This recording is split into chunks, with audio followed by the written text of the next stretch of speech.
Assalamualaikum warahmatullahi wabarakatuh. Sebelumnya, perkenalkan saya Intan Febiardila dengan NIM 2331411012.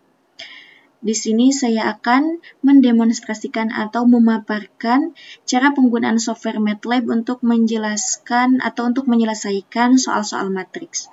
Sebelumnya, terima kasih kepada Ibu Hamidah Suryani Lukman SSI MPD selaku dosen pengampu mata kuliah Aljabar Linear Elementer yang telah memberikan saya kesempatan untuk memaparkan atau menjelaskan mengenai penggunaan software MATLAB untuk menyelesaikan soal-soal matrik. Oke teman-teman, untuk mengefisiensikan waktu langsung saja ya kita ke soal latihan. Nah, di sini ada beberapa soal ya. Nah, yang pertama ada membuat grafik permukaan dan konturnya dari persamaan berikut. Nah, ini ada persamaannya dari XY.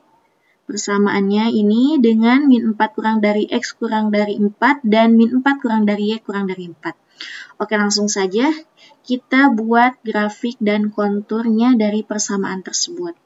Nah, caranya yang pertama kita ke menu CLF.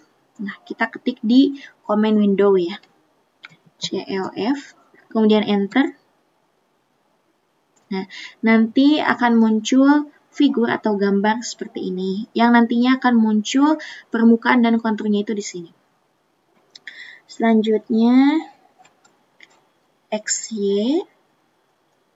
pasangan terurut dari sebuah matriks ya, tulis XY sama dengan simbolnya kita tulis MeshGrid ya. Nah, ini MeshGrid.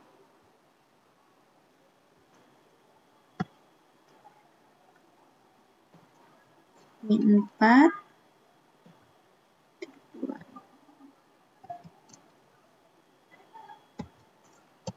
Nah, jadi untuk X itu jarak dari min 4 ke 4 itu adalah 0,2. Sama ya yang Y juga min 4 titik 2 0 titik 2 titik 2 4. Nah, cara penulisannya itu kayak gini, jangan lupa pakai tanda titik koma ya agar ininya jadi kekunci. Nah, setelah ini kita ke persamaan yang tadi, itu ini ya yang ini. Nah, yang ini. Yang X kuadrat min 16 X kuadrat plus 5X. Nah, yang ini kita masukkan.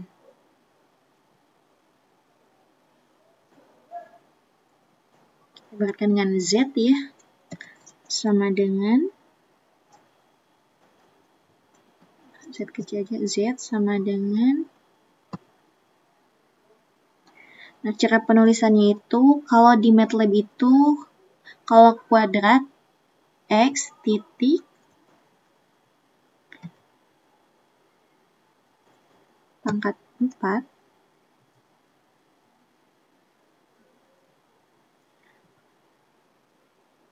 min 16 bintang X kuadrat berarti X titik kuadrat ditambah 5X berarti 5 kali X bintang ya kali X dalam kurung per 2 kemudian ditambah Y kuadrat Y pangkat 2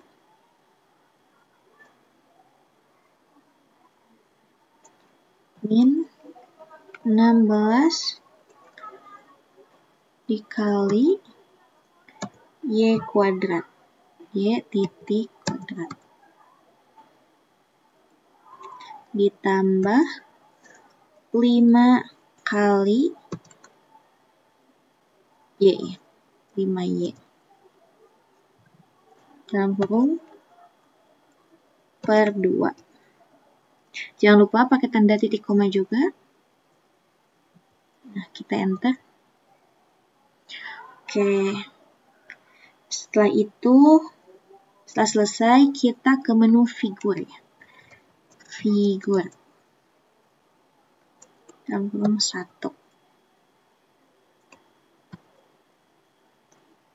Kemudian enter. Terus kita ke menu surf. Nah, kayak gini ya. Dalam kurung X, Y, Z. Jangan lupa titik komanya, kemudian enter. Ini gambarnya belum muncul. Nah, ini ya. Nah, jadi nanti gambarnya kayak gini.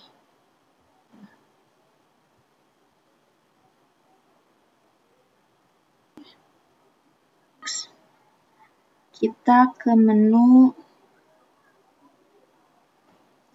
biar ininya tidak pusing ya, kita namain di sininya X label.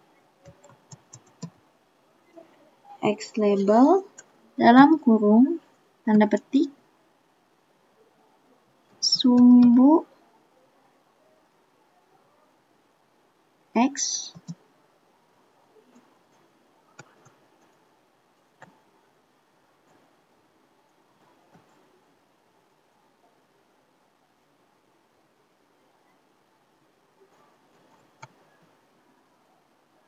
sumbu X, jangan lupa titik koma, Y label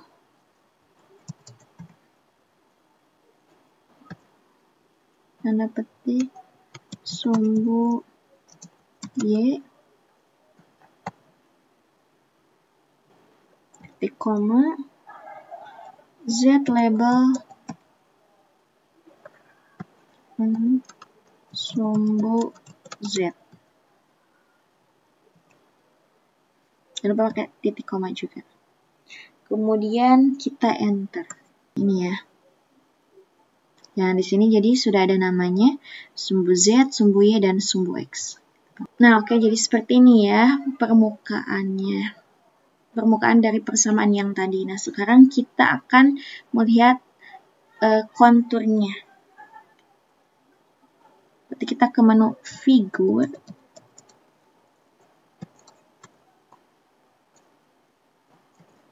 Setelah itu kita enter.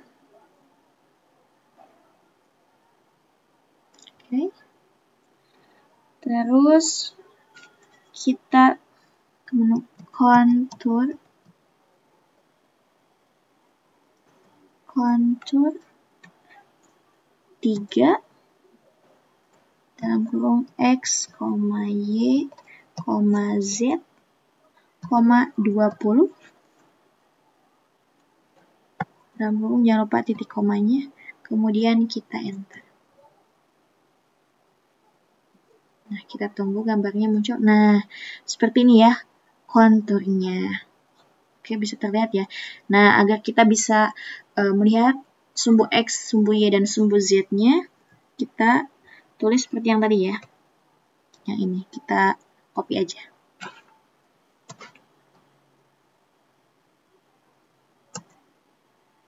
Kemudian kita enter.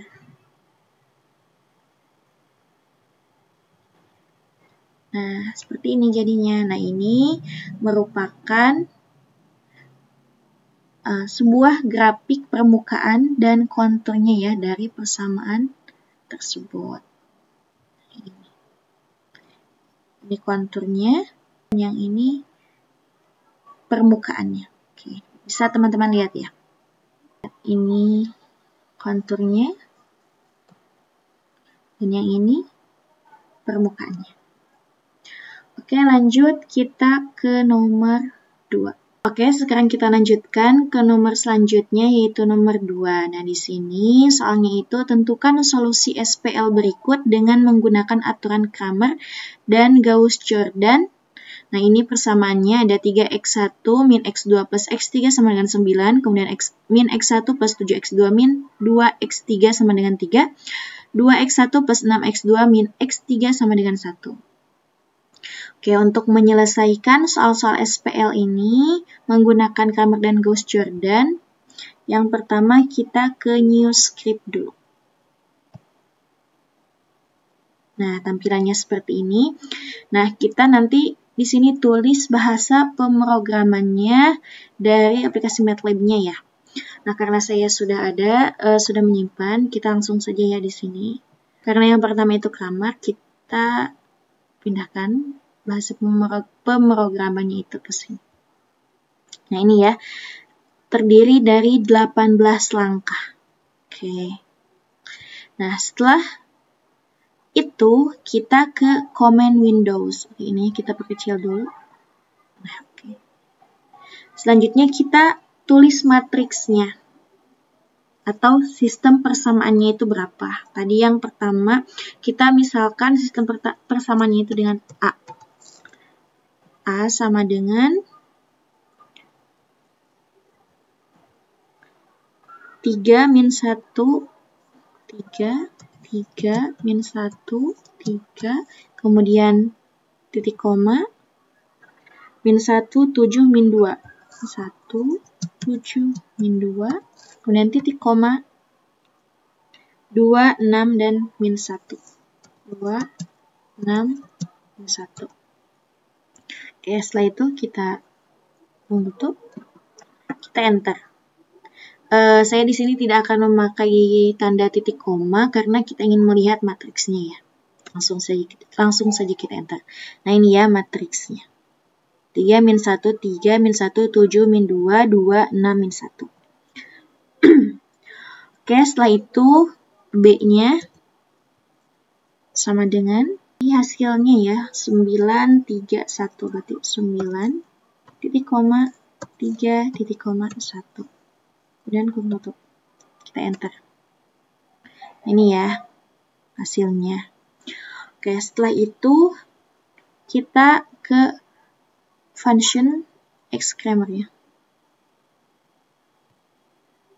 Kita salin. Kemudian kita enter. Nah, jadi ini ya, x1-nya itu min 1,9250. Kemudian X2-nya 1,7250, X3-nya 5,5000. Nah, ini hasilnya ya menggunakan aturan dari Cramer. Oke, selanjutnya kita menggunakan aturan dari Gauss-Jordan. Kita tambah aja di sini ya. Atau new script bisa. New script. Oke. Nah, di sini kita pindahkan ini Gauss-Jordan ke sini. Nah, ini ya. Bisa ditulis dulu bahasa pemrogramannya. Ini saya langsung saja ya karena sudah ada filenya. Oke, setelah itu karena soalnya itu sama ya. Kita langsung saja copy yang X Gauss-Jordan.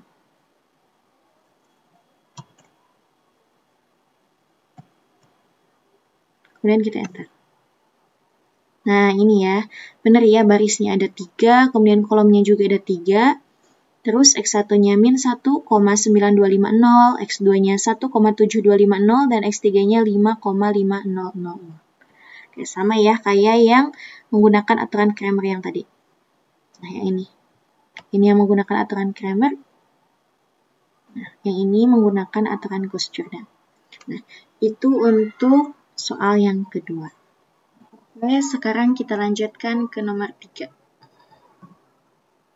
Nah, di sini sama ya, seperti nomor 2, menentukan solusi SPL menggunakan aturan Cramer dan Gauss-Jordan. Dari persamaan 4x plus 5y sama dengan 2, kemudian 11x ditambah y tambah 2z sama dengan 3, dan 5y ditambah 2z sama dengan 1. Oke, berarti kita masih menggunakan aturan Cramer dan Gauss-Jordan. Oke, data yang ini kita clear dulu ya. Clear.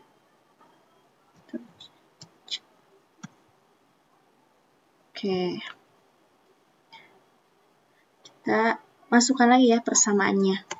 A sama dengan, kita masukkan lagi ya persamaannya.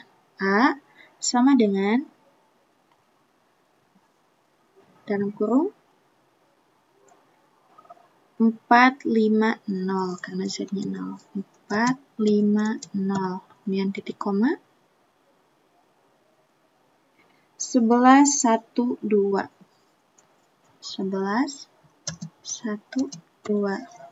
Titik koma. Kemudian 052. 052. Dalam kurung. Oke, setelah itu kita enter. Nah, ini hasilnya. 450, 11, 12, 052. Oke, sekarang B-nya, yang hasilnya. B sama dengan, hasilnya itu 231. 2.3.1. Kemudian kita enter. Nah, sekarang kita akan menggunakan aturan Cramer yang tadi. Ke sini. Nah, oke, kita copy dulu.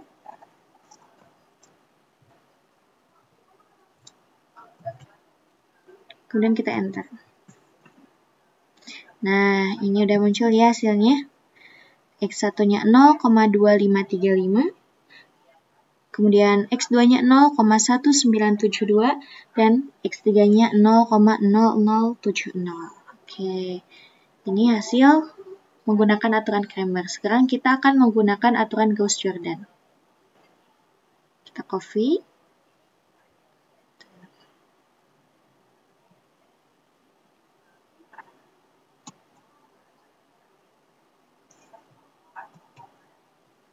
Kita enter. Nah, hasilnya sama ya. Barisnya ada 3, kemudian kolomnya juga ada 3, dan hasilnya sama seperti menggunakan aturan Cramer. Oke, ini yang menggunakan aturan Cramer dan ini yang menggunakan aturan Gauss-Jordan. Oke, jadi itu untuk nomor 3. Oke teman-teman, sekarang kita lanjutkan ke nomor yang terakhir, yaitu hitunglah minimal 5 determinan kofaktor atau minor dari matriks A 131, 215, 211 dengan menggunakan ekspansi kofaktor. Oke, nah di sini saya sudah ada bahasa pemrogramannya ya, kita tinggal pindahkan aja.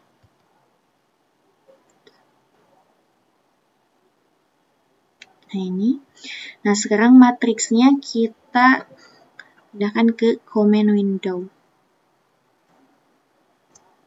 Matriks A sama dengan 131 titik koma 215 titik koma 211. Kemudian kita enter. Nah ini ya matriksnya 131, 215, dan 211. Oke, kita akan menghitung ekspansi kofaktornya dengan cara menutup barisnya ya. Oke, yang pertama kita salin dulu yang di sini. C kofaktor, kita salin. Nah, yang IJ-nya kita ganti. Misalnya kita akan menutup baris pertama dan kolom pertama. Berarti di sininya 1, 1. Kemudian enter. Nah, hasilnya itu min 4. Oke. Selanjutnya kita akan menutup baris pertama dengan kolom kedua. Baris pertama, kolom kedua. Enter. Hasilnya 8. Ini baru 2 ya. Kita hitung lagi. Baris pertama dengan kolom ketiga. 1, di sininya 3. Kemudian kita enter. Hasilnya 0. Selanjutnya, misalnya kita ingin menutup baris kedua dengan kolom pertama misal. Baris kedua dengan kolom pertama.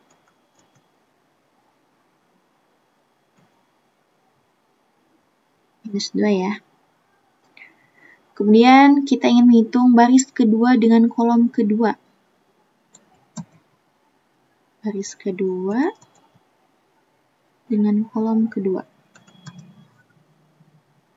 Enter. Hasilnya minus 1. Kemudian kita ingin menutup baris ketiga dengan kolom pertama. Baris ketiga dengan kolom pertama. Enter. Hasilnya 14. Kemudian kita ingin menutup baris ketiga dengan kolom kedua.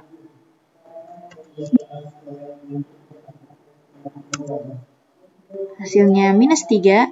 Kemudian kita ingin menutup baris ketiga dengan kolom ketiga.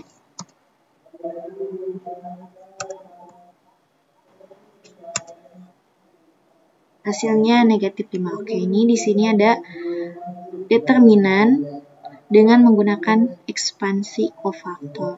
Minus 4, kemudian 8, 0, minus 2, minus 1, 14, dan minus 3 dan minus 5. Oke, mungkin itu ya cara-cara penyelesaian dari beberapa soal matriks menggunakan software MATLAB. Hanya itu yang bisa saya sampaikan. Terima kasih atas segala perhatian. Mohon maaf atas segala kekurangan. Wassalamualaikum warahmatullahi wabarakatuh.